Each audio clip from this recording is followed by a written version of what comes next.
তুমি কি পাগল হয়েছো? আমার আবার লাভ? তবে পরেশবাবুদের আমি যেটুকু দেখেছি এবং ওদের সম্বন্ধে যা শুনেছি, তাতে ওদের প্রতি আমার যথেষ্ট শ্রদ্ধাই হয়েছে।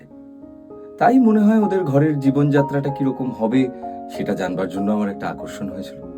আর তোমারও বলি হারিয়ে, তোমার নাই এক দোষ গো। তুমি মনে করো যত কিছু শক্তি ঈশ্বর কেবল একলাই তোমাকে দিয়েছেন, আর আমরা সবাই দুর্বল প্রাণী, তাই না?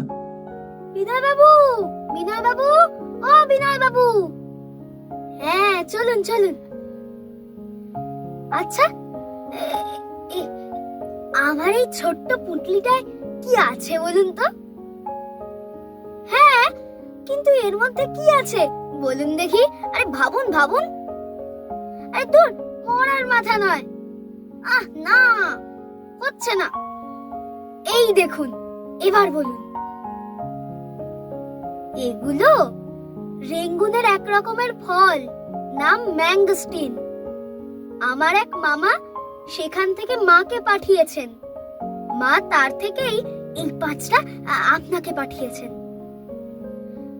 আরে কামড়ে খাবেন না জানো, এটা ছুরি দিয়ে কেটে খেতে হয়। শুনুন রবীন্দ্রনাথ ঠাকুরের উপন্যাস গোরা, শুধুমাত্র নটার গল্প ইউটিউব চ্যানেলে।